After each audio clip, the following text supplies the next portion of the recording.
Long ago, in the lands where the sands kissed the turquoise sea, ruled the great Padishah Zayn-ul-Muluk. His wisdom was as deep as the ocean, and caravans brought treasures from all over the world. The Padishah had 5 sons. The 4 eldest, strong and handsome, lived only for hunting and lavish feasts. Their pride was as great as their idleness. Their laughter thundered in the halls, but their hearts remained empty. But the youngest, Prince Taj-ul-Muluk, was different.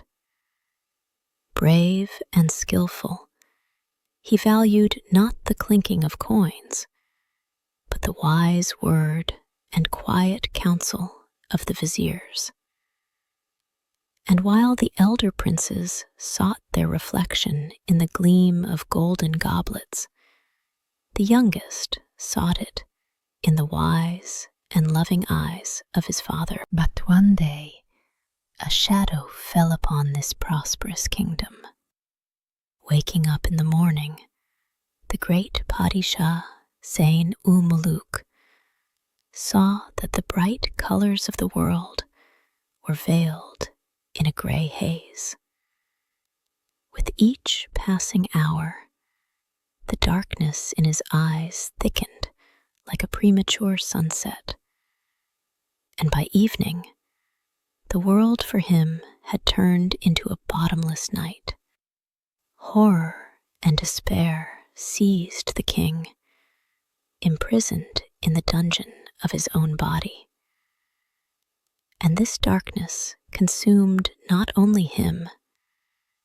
The feasts ceased, the music fell silent, and laughter died away in the palace corridors, replaced by mournful whispers. The entire kingdom plunged into mourning along with its ruler. Thus the sun went out for the king, and following him, the sun of joy began to fade in his entire prosperous kingdom. Hearing of the misfortune, the best healers and sages from all over the world flocked to the Padishah's palace. From Persia, India, and distant China. They examined the king, applied the rarest potions, and read ancient treatises. But the darkness in his eyes did not recede. Despair almost consumed hope, and when all earthly sciences proved powerless, the last hope came from the lips of one who could read not only books, but the very signs of fate. It was a gray-haired dervish who had lived 100 years in the desert. "This is no ordinary illness, O great Padishah," he said. "It is the result of dark magic. Only one remedy in the world can heal your eyes: the magical Rose of Bakavali."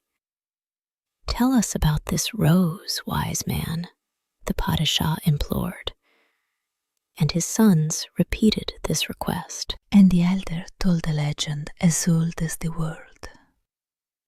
The Rose of Bakavali grows in the forbidden garden of a beautiful and powerful fairy in the distant land of Iram, hidden from mortal eyes behind 7 lifeless deserts.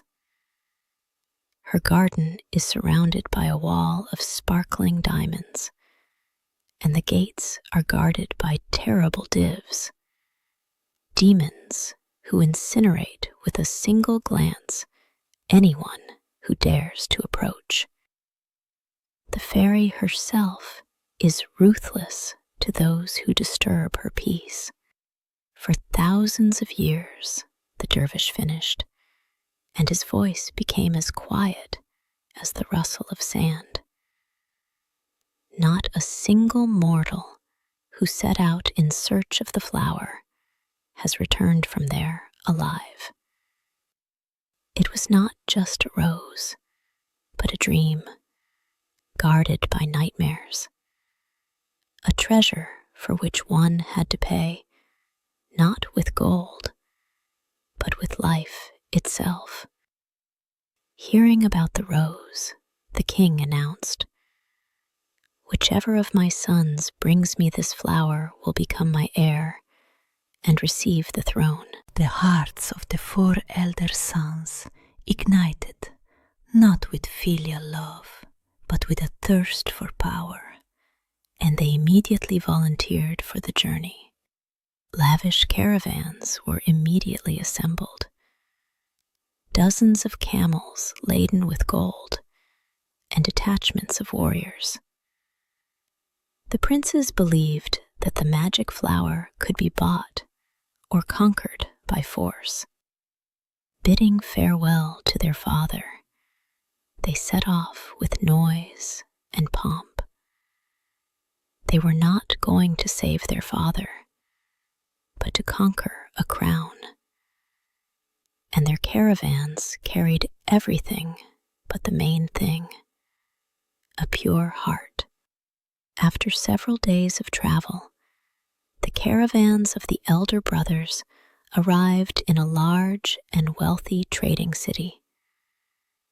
It was full of temptations, bustling bazaars, palaces of entertainment where dancers swirled and danced, and sweet wine flowed like a river.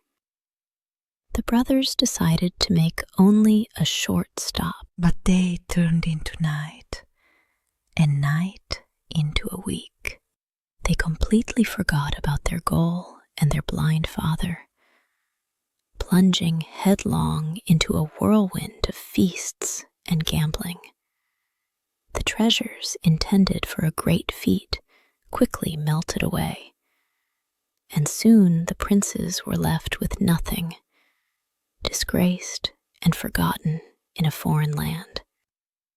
Thus, their great quest for a miracle ended in the very first city, where temptations proved stronger than their filial duty. Time passed, but there was no news from the elder brothers. The youngest prince, Taj-u-Maluk, seeing his father fading in darkness and sorrow, comes to him. He asks for neither the throne nor a reward. He kneels before his blind father and makes an oath. "My father, I do not seek a crown. I seek only your healing.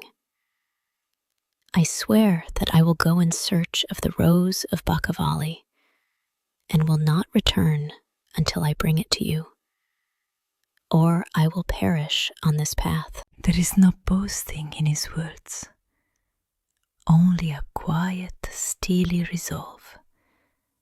And his oath was not a bargain for power, but the prayer of a loving son, ready to go into the very heart of darkness to return the light to his father. The king, touched by his son's words, blessed him with tears. At night, as Taj-u-Maluk was secretly preparing to leave, his loving sister came to his chambers. She saw his determination and wanted to help. "Brother," she said, "your path is dangerous, and courage alone may not be enough." She secretly led him out of the palace and to the farthest stables. There stood a magnificent white horse. "This is no ordinary horse," she whispered. "This is a magical steed. He can speak. He knows all the paths in the world, and he gallops faster than the wind. He will help you. Thus his father's love gave him a blessing, and his sister's love gave him wings. And with these two gifts, he was ready to fly to the ends of the earth. Taj al-Muluk mounted the magical horse, and it galloped like a whirlwind. They crossed 7 deserts and 7 seas, leaving the mortal world behind. Finally, the horse brought the prince to the land of Iram, the domain of the fairies. Here, rivers of rose water flowed, emeralds grew instead of grass, and on trees with silver leaves ripened fruits of pure rubies and sapphires. The air was filled with unearthly music, played by invisible musicians, and the scent of flowers that do not exist in the world of men. He entered a land where the earth itself was a treasure, and realized he had entered a world born of a dream, not of clay and stone. The magical horse brought the prince to a high diamond wall surrounding the forbidden garden of Bakavali. At the gates of solid sapphire slept 2 terrible gods, demon divs, huge, with fangs and horns. They seemed an insurmountable obstacle. The prince was already ready to draw his sword, but the horse stopped him.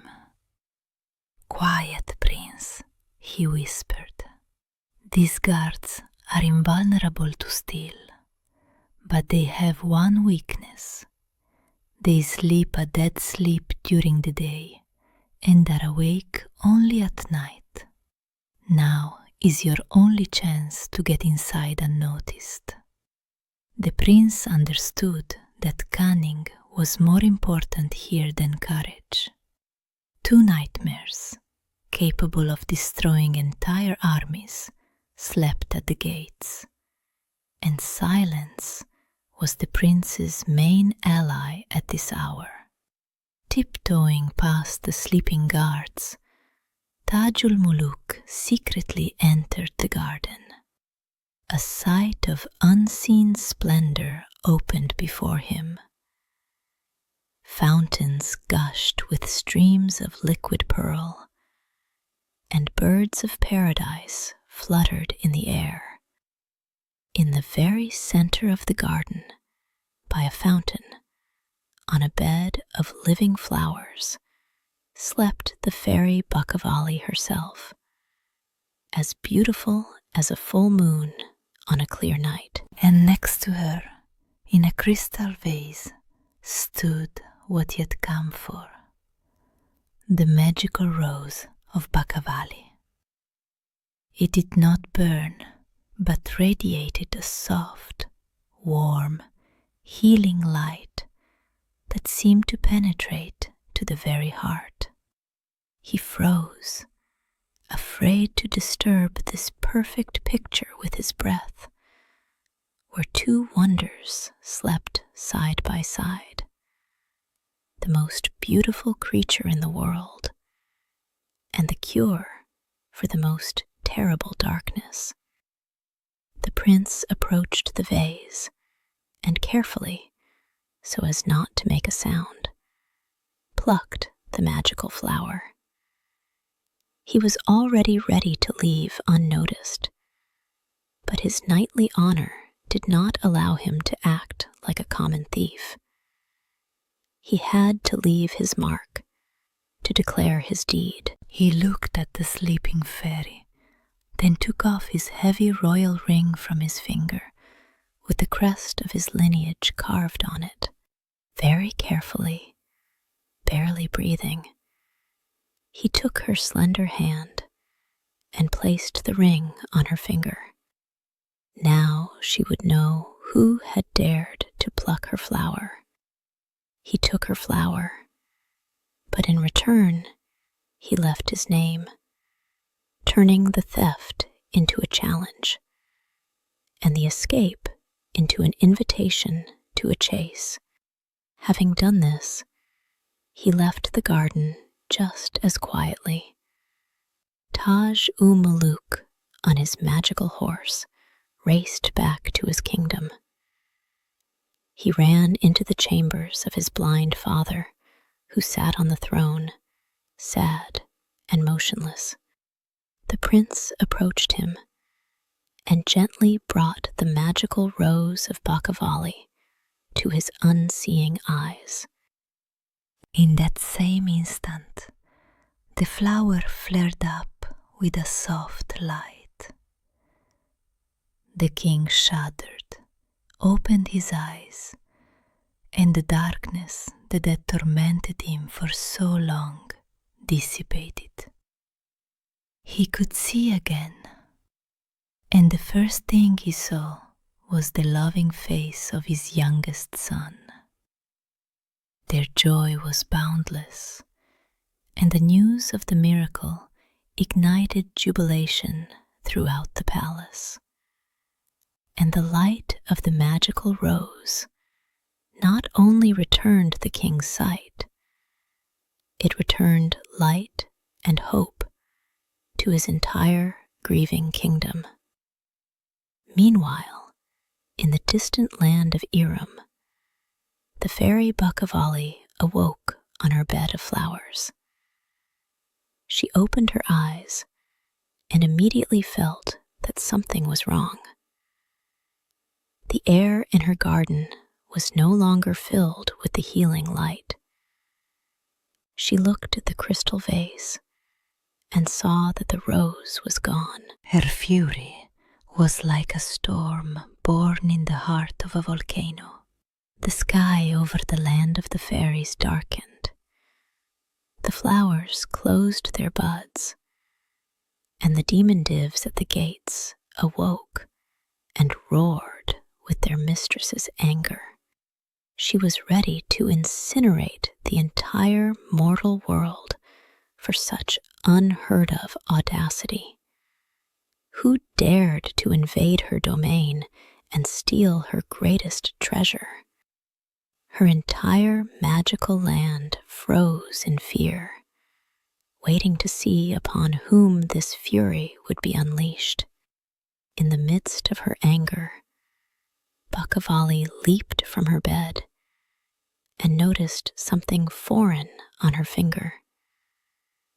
It was a heavy man's ring with a crest carved on it, a lion under a crown. She realized it was a sign left by the thief. Her fury instantly gave way to deep astonishment. For hundreds of years, no one had dared even to approach her garden. And this mortal had not only penetrated inside, but had the audacity to leave her his sign. And this small piece of gold on her finger turned out to be heavier than all her fury. For it spoke not of theft, but of unheard of audacity. Anger gave way to a burning, irresistible curiosity. Who was he, this mortal knight?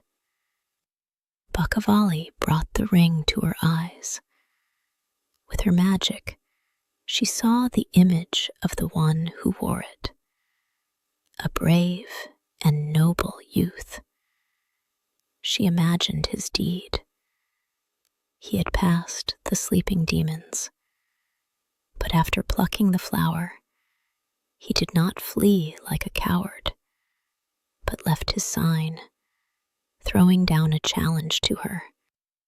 He was not a thief, but a knight who took what he needed, but did so with honor. And she, the powerful and lonely fairy, who was worshipped by spirits and demons, for the first time in her eternal life, felt admiration budding in her heart, which quickly grew into love.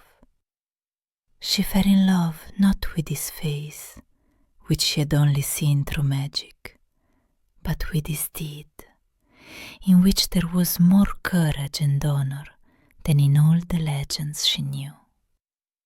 Bakavali made a decision. She would not sit in her garden and wait. She had to find this prince. She was now driven not by revenge, but by love, and a burning desire to meet the one mortal who had managed to intrigue her. She summoned her faithful fairy handmaidens and announced her intention to travel to the world of men. It was her own nightly quest. She did not wait to be found, but set out herself in search of love, risking everything. Thus the powerful fairy, who had never left her magical garden, decided to become a wanderer herself, guided not by a map, but only by the crest on an unfamiliar ring. Bakavali understood that in her true form as a fairy, she could not travel through the world of humans. Her beauty and magic would attract too much attention. She decided to act with cunning. Enveloping herself in a cloud of radiance, she transformed into a handsome yet stern-looking young prince in a rich turban and with a precious dagger at his belt. She turned her retinue of loyal fairies into a detachment of silent warrior bodyguards. Now, under the guise of a noble prince seeking adventure, she set off on her journey. She hid her feminine beauty under men's clothing and her magic under a mask of arrogance, and went into the world to find the one who was able to see her soul without even seeing her face. Traveling through the desert, Bakavali's caravan ran into robbers. What was her surprise when she recognized them as the 4 elder brothers of Taj-ul-Muluk, who, having squandered all their money, had stooped to robbery. They brazenly attacked the wealthy caravan, but Bakavali, in the guise of a prince, and her fairy warriors easily defeated them, binding them not with ropes, but with light charms. Seeing their pitiful state, she did not kill them, but offered them service in her detachment. The brothers, not knowing who was before them, gladly agreed. Thus, those who had set out for a crown became servants to her who went for love, and their pride was shamed by a mercy they did not recognize. Finally, following the crest on the ring, Bakavali found the right kingdom. Her rich caravan arrived in the capital of King Sain-ul-Muluk. Introducing herself as a prince from a distant land traveling the world, she was received with honors at the palace. A great feast was held in her honor. When Bakavali entered the throne room, her gaze began to search among the courtiers for the one whose ring she wore on a cord under her clothes. She entered the palace as a stranger, but she was looking not for hospitality, but for the answer to the secret she carried close to her heart. She was so close to her goal, and her heart fluttered with excitement.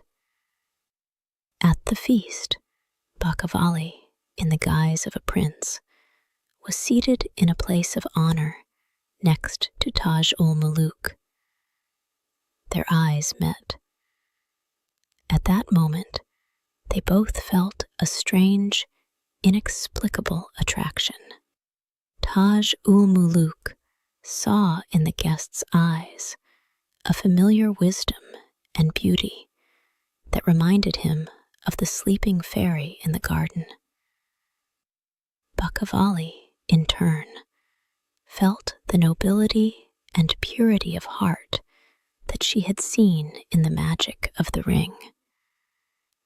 They did not understand what was happening, but they were drawn to each other.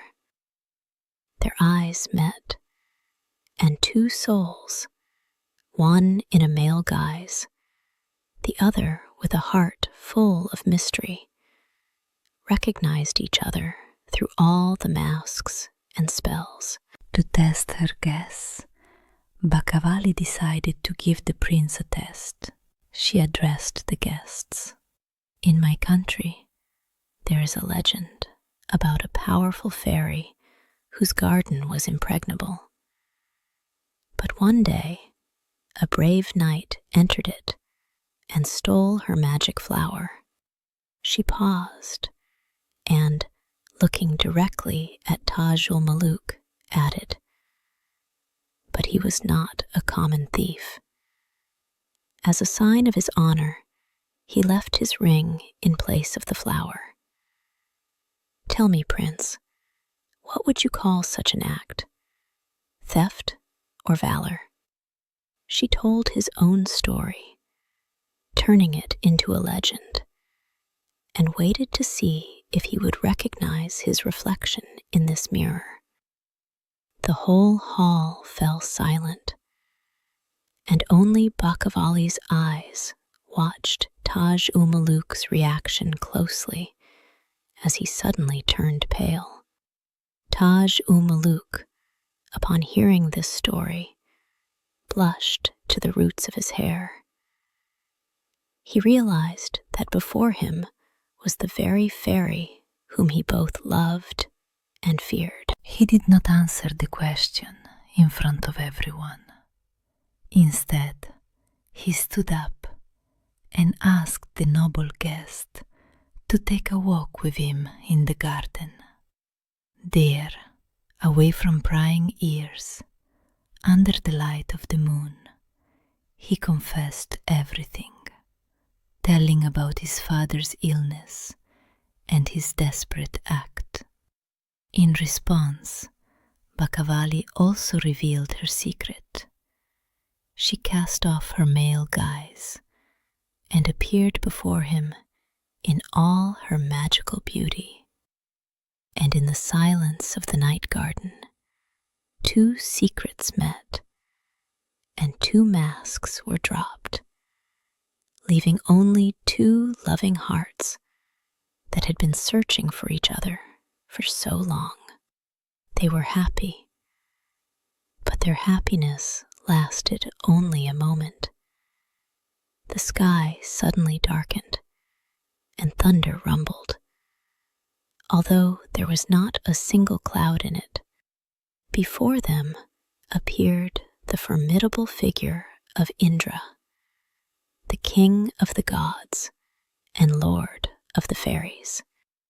"You have broken the ancient law, Bakavali," his voice boomed. "A fairy cannot love a mortal. You have betrayed your kind." Bakavali tried to defend her love, but Indra was adamant. He raised his hand and placed a terrible curse on her. "For your audacity, you shall become that which has neither feelings nor life. You will turn to stone for 12 long years." Thus their earthly love clashed with celestial law, and the sentence passed by the gods was as merciless as a lightning strike. Before the eyes of the grief-stricken Taj ul Muluk, Bakavali's body began to stiffen. Her skin became marble, and her eyes, full of love, became empty stone. She turned into a beautiful but lifeless statue. The prince, in despair, rushed to her, but embraced only cold granite. Before disappearing, Indra spoke his final words. She will come to life only after 12 years, but only if all this time you, mortal, stay by her side and guard her, proving your loyalty. One day of absence, and she will remain stone forever. Her beauty remained with him, but it was the cold, eternal beauty of stone, and her silence was heavier than any scream.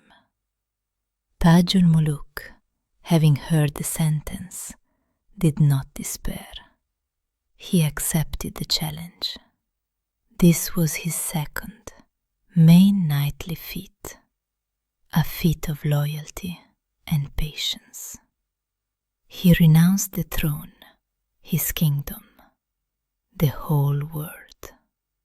Asking his father to take care of the kingdom, he ordered a small, secluded temple to be built on the very spot in the garden where Bakavali had turned to stone. He remained in this temple to guard his stone beloved for 12 long years, day and night, fulfilling the will of the gods.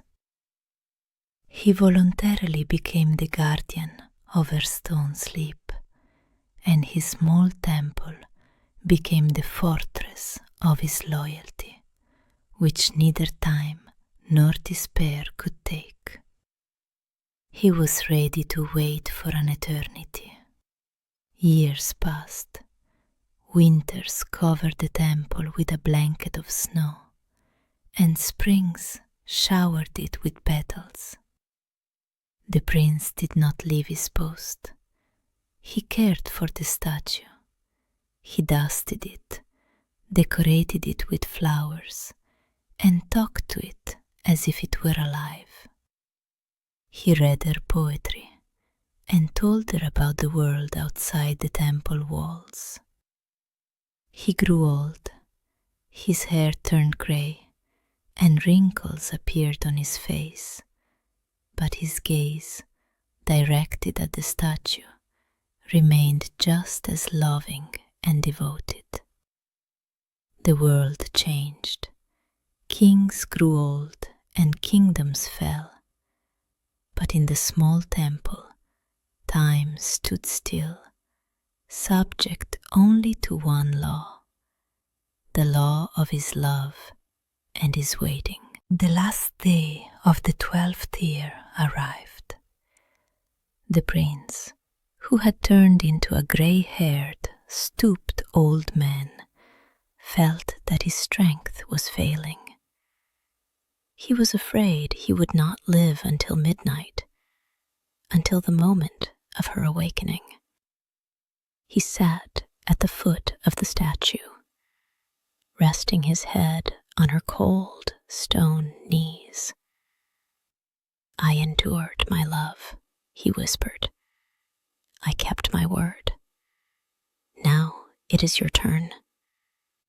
He had walked his 12-year path to the very end, and now, on the last step, his only enemy was time itself, which threatened to overtake him by just a moment. He closed his eyes, ready to die at her feet, having fulfilled his oath. Exactly at midnight, the temple was illuminated by an unearthly light. Before the aged prince, the mighty figure of Indra, the king of the gods, appeared again.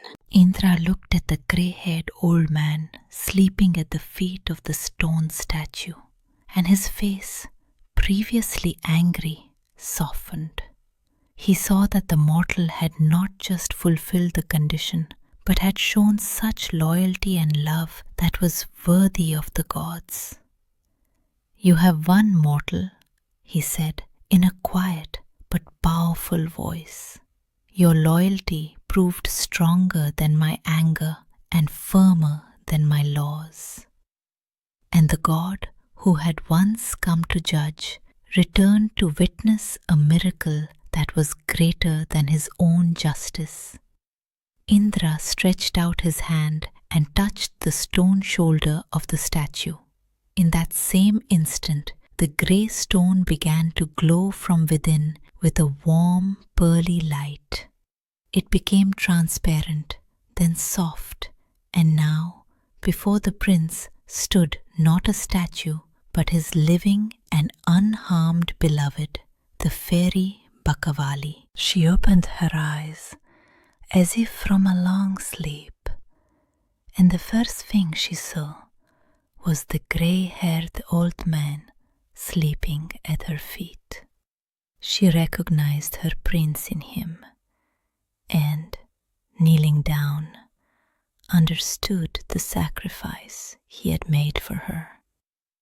Tears welled up in her eyes, and each tear that fell on his hair shone brighter than any star. Thus, the cold stone that had preserved her beauty for 12 years gave it back to the world, warmed by the loyalty of one mortal heart. Bakavali saw what time had done to the prince. Her eyes filled with tears of gratitude and love. She bent over him and kissed his forehead. Her magical tears, falling on his face, returned his youth and strength. Before her eyes, the grey disappeared from his hair, the wrinkles smoothed out, and he once again became the same young and brave prince she had fallen in love with. He awoke from her touch and saw before him his living, beautiful beloved. With his loyalty, he had saved her from the stone. With her love, she had saved him from old age. And her tears, born of gratitude, turned back time, proving that the magic of love has no age and no barriers. Indra, seeing all this, smiled. He understood that their love, which had gone through theft, separation, a curse, and time, was stronger than any laws. He descended to them and gave his divine blessing. That which has withstood the will of the gods will henceforth be under their protection, he pronounced. Your union will be sacred, both in the world of men and in the world of fairies. Thus, their loyalty not only broke the curse, but also changed the law itself, writing a new line in the celestial tablets, that true love is above the wrath of the gods. With these words, he disappeared, leaving them alone, happy and free. Taj-ul-Muluk and Bakavali returned to the palace.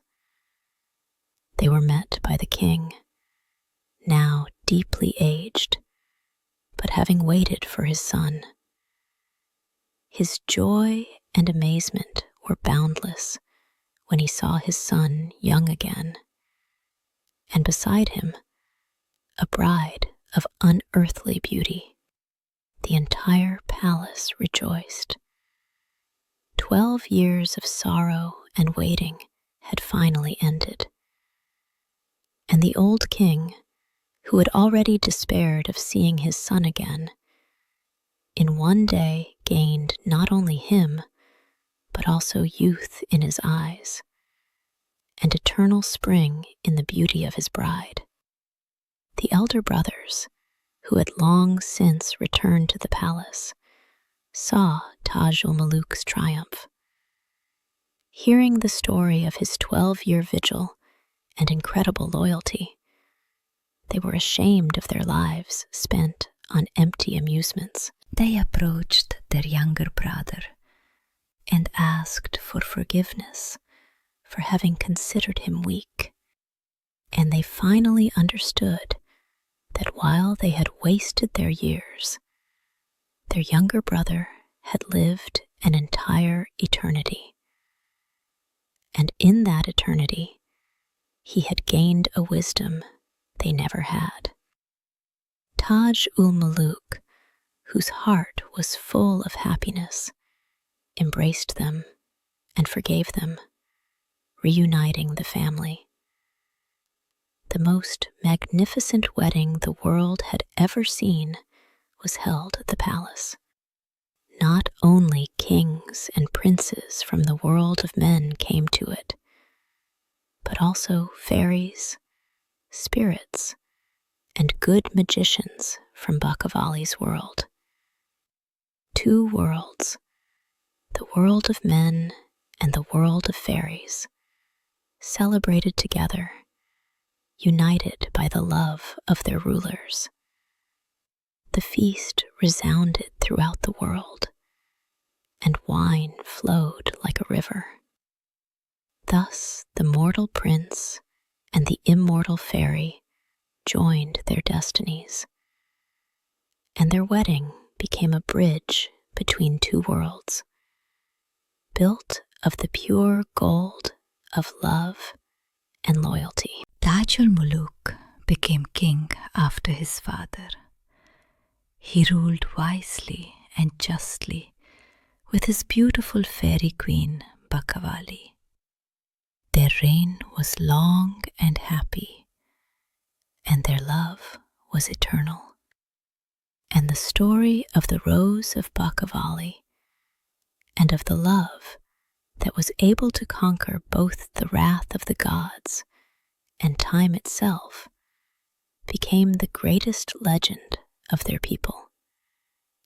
It reminds everyone that the most daring knightly act is not to steal a treasure, but to have the courage to answer for it, and that the greatest valor is loyalty, which fears neither stone nor time. For they proved that even a 12-year night cannot extinguish the light of love if it is guarded by a faithful human heart.